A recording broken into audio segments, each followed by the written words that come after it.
Hello बच्चों, welcome to my channel RNGK। आज हम देखने वाले हैं एडग्रेड अभ्यास पुस्तिका भाषा भारती कक्षा 8 का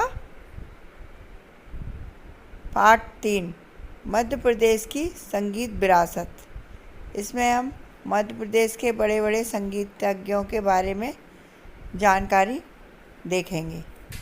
तो आइए चलिए वीडियो को देर न करते हुए अपन स्टार्ट करते हैं।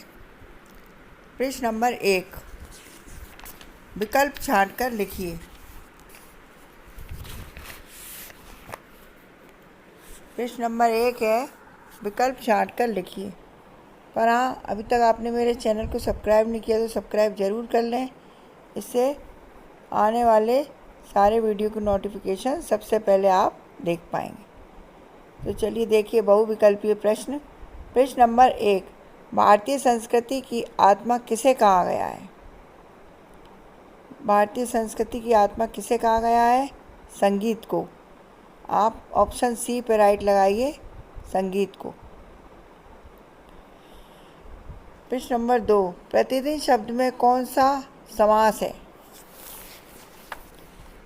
प्रतिदिन शब्द में कौन सा समास है? तत्पुरुष समास, अव्ययीभाव समास, द्वंद्व समास, कर्मधारय समास।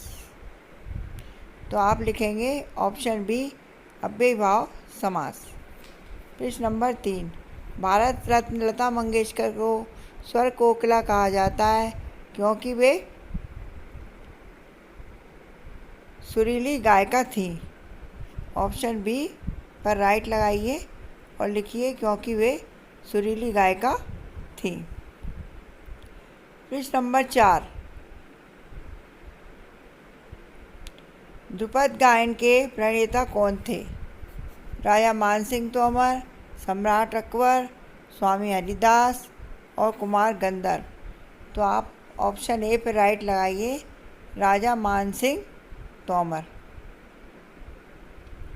अब प्रश्न नंबर 5 देखिए, मालवी गीतों को राग दरबारी ढंग से गाने वाला गायक कौन कौन है? तो आप ऑप्शन बी पे राइट लगाइए, सिद्दाम कोमकली। कौन है? सिद्दाम कोमकली। अब नीचे दिए गए शब्दों में से उचित शब्द चुनकर रिक्त स्थानों की पूर्ति अपन को करना है। यहाँ कुछ उचित शब्द दिए हैं, इनको अपन को भरना है।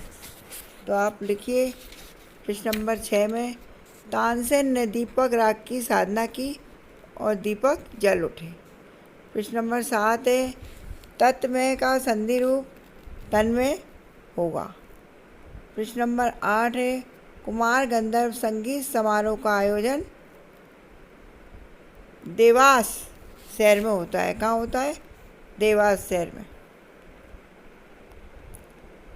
और 9वां वाला प्रश्न है, संगीत को सीमा में नहीं बांधा जा सकता। किसको? संदीप को।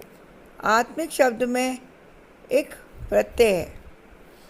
अपन देखते हैं अति लघुत्तरीय प्रश्न। प्रश्न नंबर 11, समाधि स्थल और राग रागनी शब्दों का समास विग्रह कीजिए। समाधि का स्थल, राग रागनी में राग और रागनी। अब प्रश्न नंबर 12 देखिए, लता मंगेशकर द्वारा गाए गए किसी एक राष्ट्रगीत के बोल लिखिए। तो आप लिख सकते हैं, ये मेरे वतन के लोगों, ये उनका गाया हुआ राष्ट्रगीत है, तो आप लिख सकते हैं। अब 13वां वाला प्रश्न है, बादशाह अकबर ने तानसेन से क्या हट की थी? तो आप लिखो, बादशाह अकबर ने अपने दरबार में तानसेन से अपने संगीत का प्रभाव दिखाने का हट किया था। अब प्रश्न नंबर 14, उस्ताद अलाउद्दीन खां क्यों प्रसिद्ध हैं? तो आप लिखो, मैहर की शारदा भवानी का पुण्य तीर्थ प्रख्यात सरोदबादक अलाउद्दीन खां को पाकर संगीत का तीर्थ हो गया, इसलिए वह प्रसिद्ध है। अब लघु उत्तरीय प्रश्न में देखिए प्रश्न नंबर 15, किन्हीं 5 वाद्य यंत्रों के नाम लिखिए। उनमें से किसी एक वाद्य यंत्र को बजाने वाले प्रसिद्ध संगीतकार का नाम वाद्य यंत्र के सामने लिखिए। तबला जाकिर हुसैन, सितार पंडित रविशंकर, शहनाई बिस्मिल्लाह को और सितार हरजी प्रसाद चौरसिया। प्रसाद लिखा है इसमें। अब प्रश्न नंबर 16, लता जी को संपूर्ण राष्ट्र की गायिका क्यों कहा जाता है? क्योंकि उन्होंने हर भाव धर्म की भाषा के गीतों में अपने स्वरों को संजोया, इसलिए उन्हें समस्त राष्ट्र की गायिका, समूचे राष्ट्र की गायिका कहा जाता है। 17 वाला प्रश्न देखिए, अपने क्षेत्र के किसी एक लोकगीत की 4 पंक्तियाँ लिखिए और यह भी बताइए कि इसे कब गाया जाता है। तो लोकगीत लिख दो आप, मेरी बहना छाई छटा घनघोर, सावन के दिन भी गए। इस तरीके से आप कोई भी लोकगीत लिख सकते हैं।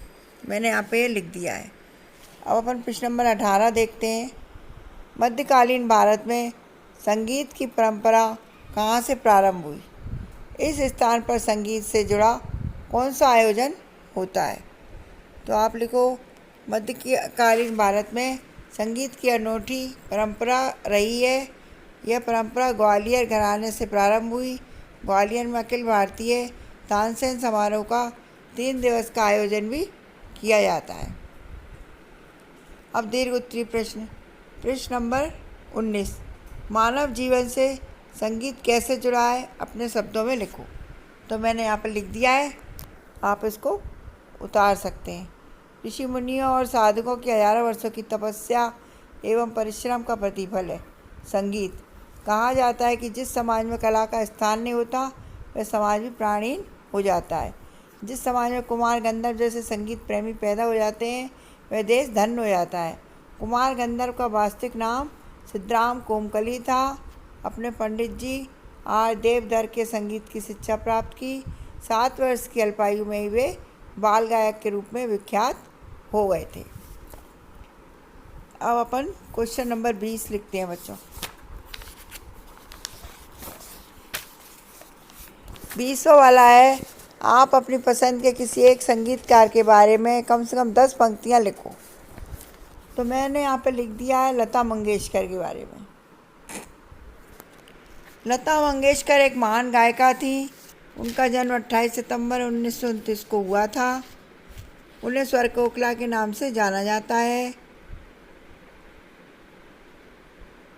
और चौथी लाइन लिखिए आप, लता मंगेशकर ने 30,000 से अधिक गाने गाए थे ही हो गए, अब तो नहीं है। तो उन्होंने विभिन्न भारतीय भाषाओं में गाने गाए। लता मंगेशकर को कई राष्ट्रीय पुरस्कार मिले। उन्होंने 2001 में भारत रत्न प्राप्त किया।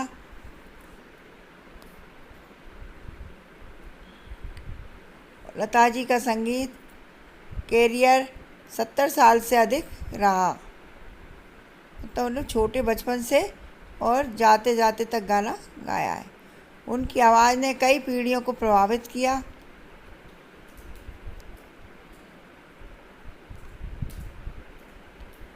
और उनका निधन 6 फरवरी 2022 को हुआ। इस तरीके से आप 10 पंक्तियाँ लिख सकते हैं। ओके बच्चों, वीडियो अच्छी लगी हो तो लाइक ज़रूर करना। Thank you for watching.